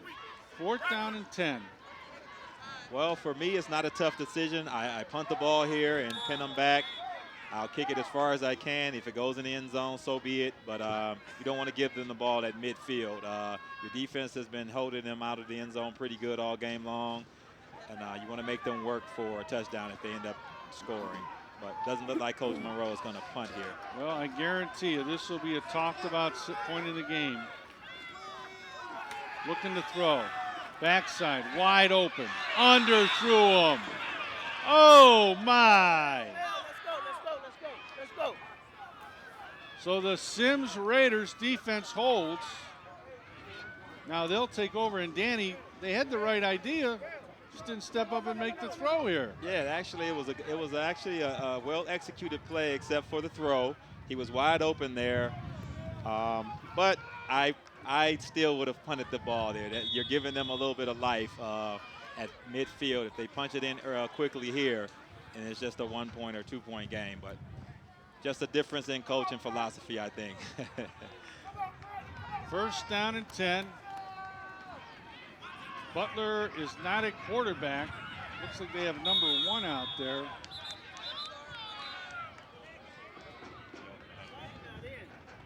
Substitution on the offense. 12 men. That's why. Hey, y'all got spread out. Oh, they got Butler out at wide receiver. So now Charlie. they're trying to play with 12 guys. Yeah, I think what happened there when they moved Butler out the receiver, it may not have told the other receiver that he needed to come out.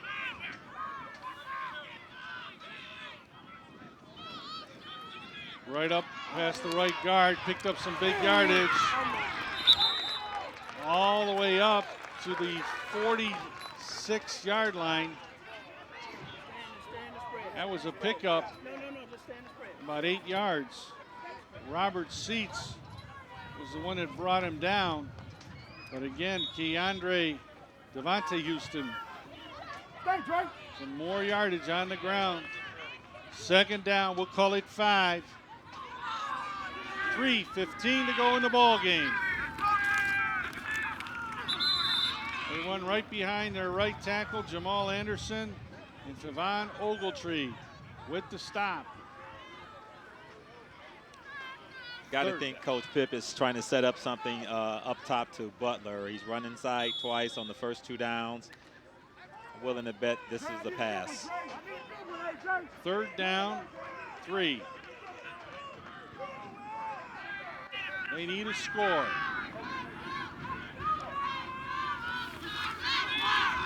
They're giving it to Butler. He's trying to get to the outside, and a great open field tackle by number 3, Anthony Robinson. Timeout, Sims Raiders. Again, another play by Anthony Robinson. We've said his name throughout this game. He's made a huge impact on that defense for George Monroe. Well, you look at it here. Got to give him credit. He stayed home. You're not going to make that tackle on Robinson up high. You got to get him down low, and that's what they did. And Danny, no better time to think about partying, having a good time. Again, over at the Zelma George Community Center, a roller skating rink right there at Luke Easter Park. A lot of times they rent it out for parties. They also have the open skate sessions. Give them a call today at 420-8821.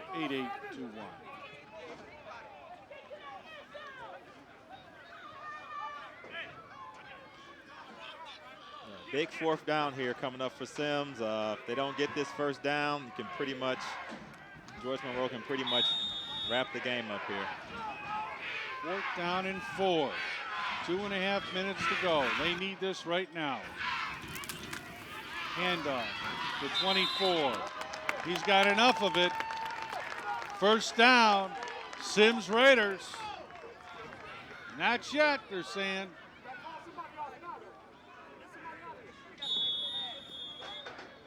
Big run that time by Devontae Houston, keeping Sims Raiders' hopes alive in this game. They gotta move a little quicker though.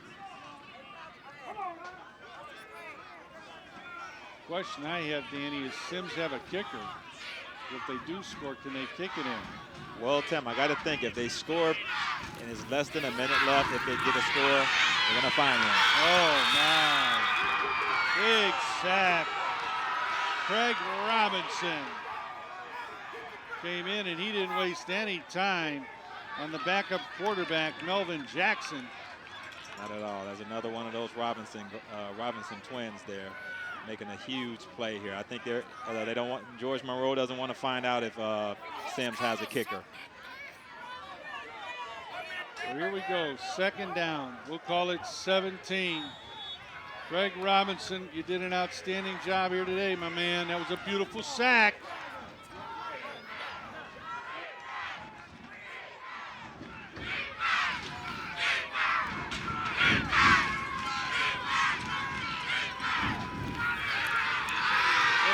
And he's brought down again. This time it's number 5. Robert Seats on the tackle. Timeout, Sims Raiders.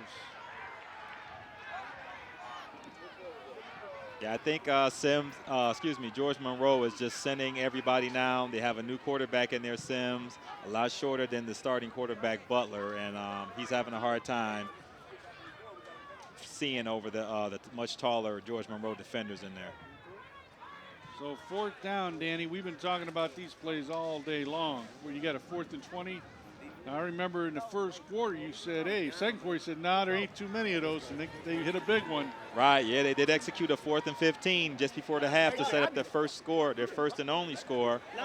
Coach Pip's going to have to pull out another rabbit out of the hat this time. We got a 4th and almost 20 yards here.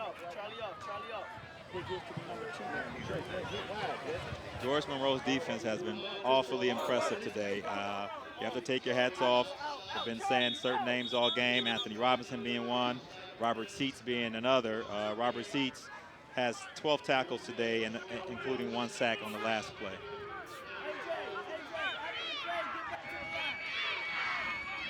Third down. They got 20.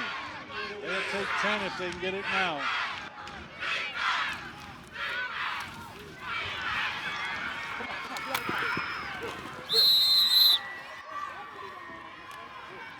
bounds at the 46-yard line. We'll make it 4th down and 16.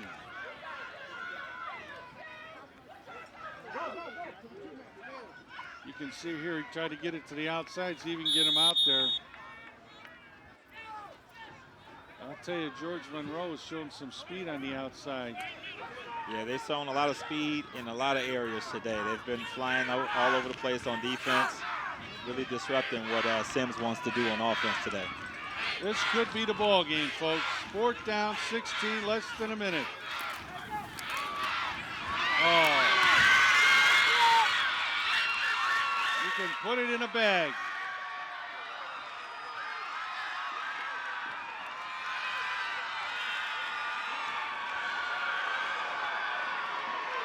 They know it. They got their head coach. And they knew it. We stop them here. Now we got to control the ball. 49 seconds to go. And I don't think Sims has got but one timeout, if that. Yeah, I think all George Monroe has to do here is not fumble the snap, take a couple knees, and they're home free.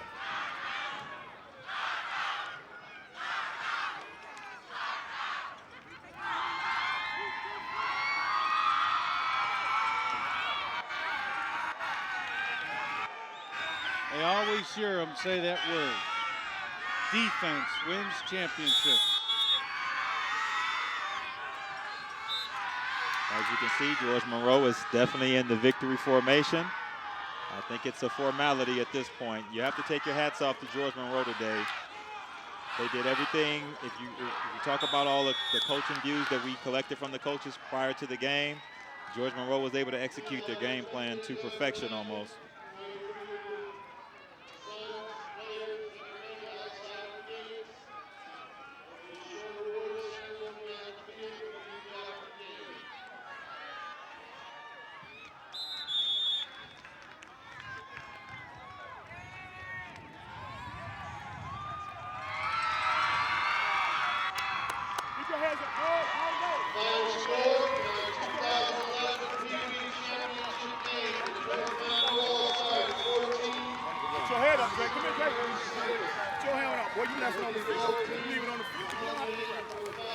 Well, there you see it.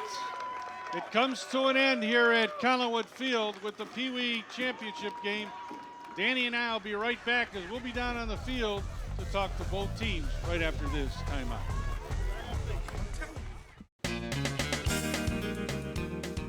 Become a professional American Red Cross certified lifeguard today. You must be at least 15 years of age, be able to swim 500 yards nonstop, retrieve a 10-pound weight from the bottom of a pool, and pass a written test. Lifeguard training classes are signing up right now. For more information, call 664-3018. That's 664-3018.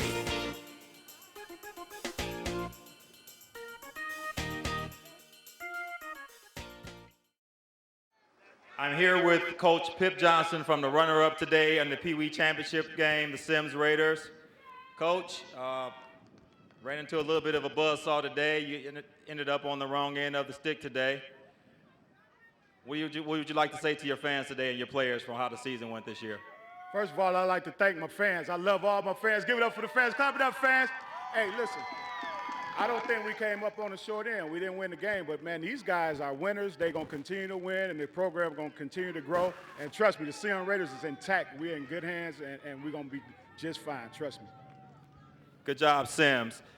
Today, I saw a little bit of uncharacteristic play by Sims. They were able to force some turnovers today that you usually don't see from a Sims team. What do you think was the cause of that from the George Monroe side of it? Oh, George Monroe played an outstanding game. I can't take anything away from them. We just didn't play up to our full potential today, and we came up short. I love George Monroe. Mike Monroe's a heck of a guy. I love his mom and the whole organization, and we just came up short, man. But trust me, man, we got a lot more football to play with these young guys, and we are doing fine. Thanks a lot, Coach. And now to present our league runner-up trophy here is our director, Joe Record. Coach Pip, coordinator, Tony Eves, and founder Sylvester Summerall. Earlier today, we had a couple of your former players who are playing at St. Ed's who are doing an outstanding job over there. Let's just show what kind of job you guys do with kids. Okay, you take them as boys and you turn them into men. Okay, I told you guys in the locker room today, I just wanted them to come out and play hard and play like all Americans, and they did. They did everything that you guys asked them to do. The scoreboard does not dictate what kind of program you guys are running. You run a very top-notch program, and I'm very proud of you. Okay. Thank you. I would like to present to you the City of Cleveland, on behalf of the City of Cleveland and Mayor Frank Jackson and Muni Football, the run-up trophy for the Pee Wee Division.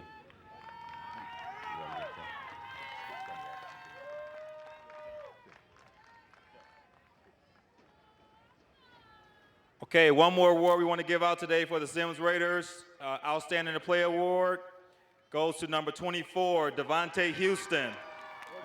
Devontae had 10 carries for 47 yards, a touchdown, and also on defense, he had 11 big tackles and 1 quarterback hurry. Congratulations, Devontae. I just want to say you played a great game, and I understand that you headed over to Benedictine? St. Ed's. Okay, all right. Oh, I went to Benedictine. Okay. You played an outstanding game. Outstanding game. So you have nothing to be ashamed of. You got a lot of football ahead of you. A lot of football. You're an outstanding player, so I want to give you the Defense MVP Award. Congratulations. You have anything to say? I'd like to thank my mom, my father, and my cousin in the stands, and my brother, and my team. And rest in peace to Coach Baker, and I'm dedicating my trophy to Coach Summerall, a great Cleveland legend that's been doing it for over 40 years. Thank you.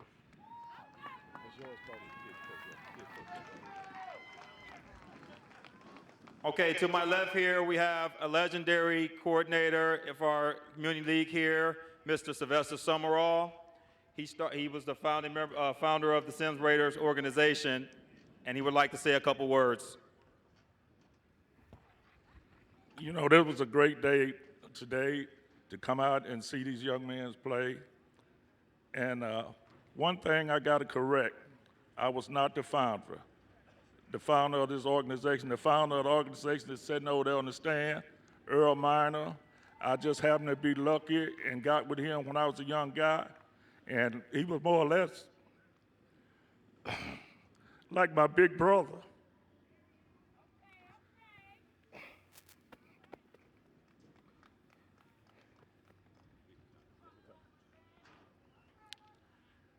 And during the beginning of this year,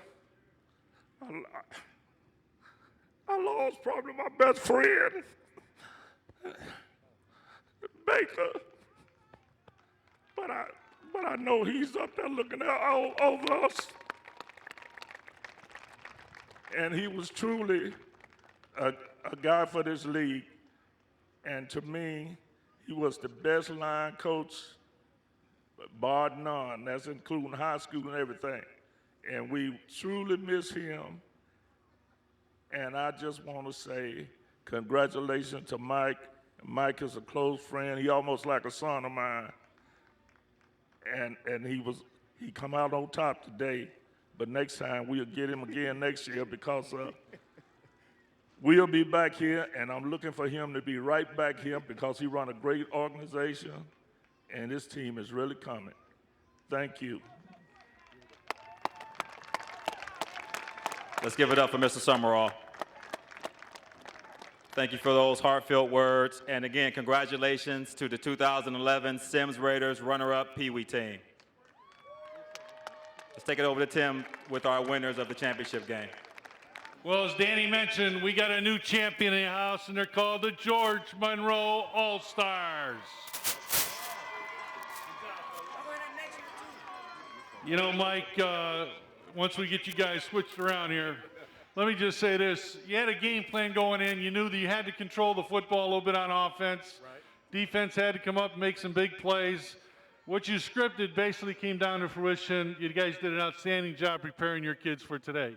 Exactly. Well, first thing I want to say is, Pip, that was a wonderful speech you gave. And Mr. Monroe, I love you just as much, my man. You know, you guys are a wonderful program, and we pattern our program out for you guys a little bit as well. So, you know, you guys don't hold your head down on nothing, man. And we will see y'all next year. All right. Okay, the second thing is I want to thank my father, first of all, because if it wasn't for him, George Monroe wouldn't be here right now. Okay? And y'all give it up for Sims Raiders right now, fellas.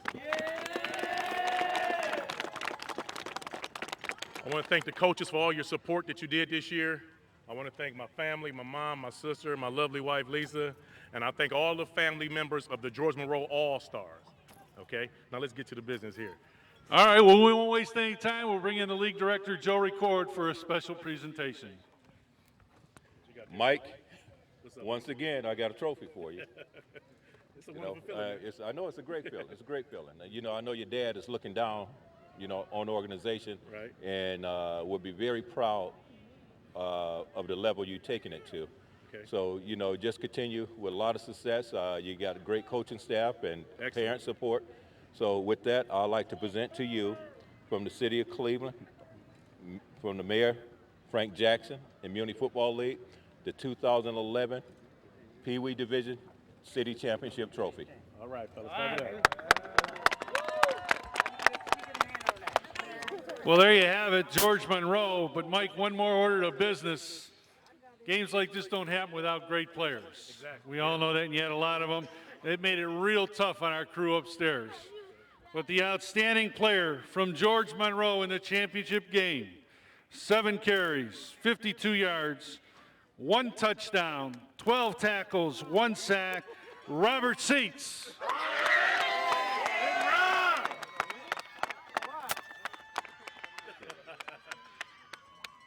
Robert, it was a great game. I mean, I have nothing to say, but hey, congratulations, son. You know, I asked you guys to come out and play like All-Americans, and you did that, okay? So on behalf of the city of Cleveland, Mayor Frank Jackson and Muni Football League, I'd like to present to you the Offensive MVP Award, the Pee Wee Division. Rob, do you have anybody you'd like to thank? I'd like to thank my mom and my grandma and the coaches. And I'd like to thank, like, my whole team for being there for me and blocking and making touchdowns for me and, like, just my whole family. That's what we do. Yeah. Thank you. I really like that kid and play hairdo. That's nice. Outstanding words, and he really summed it up. It truly was a team effort. Danny Solomon, when we came in here, it's been a buzz all week around this facility. The Pee Wee game's the one to watch. They surely didn't disappoint us. No, when you have the #1 ranked offense and #1 ranked defense going against each other in the championship game, you know the sparks are going to fly. You have 2 well-ran organizations. I knew there'd be a well-played game, and that's exactly what we got today. Well, again, we want to remind you that this doesn't end it. We'll be going on next week to the Bantamweight Championship game between CMHA Lonnie Burton Redskins and the Umoja Jaguars, our defending champs. And we know that somebody special is coming to the house this week. So Joe Record, our league director, and Danny, and I'm sure the George Monroe, we want to wish you a very Merry Christmas and a happy holiday season as we go into these weeks. We also want to remind you when we're done with championship play, we'll be right back here at Collinwood Field for some all-star action from all of our divisions. But for this day, our champions are the George Monroe All-Stars. They've earned it. They deserve it. And we're going to take a look at some of the faces, some of the great plays that took place today in the Pee Wee Championship. So for Joe Record, our league director, Danny Solomon, my partner, and our city champions, good night, everyone.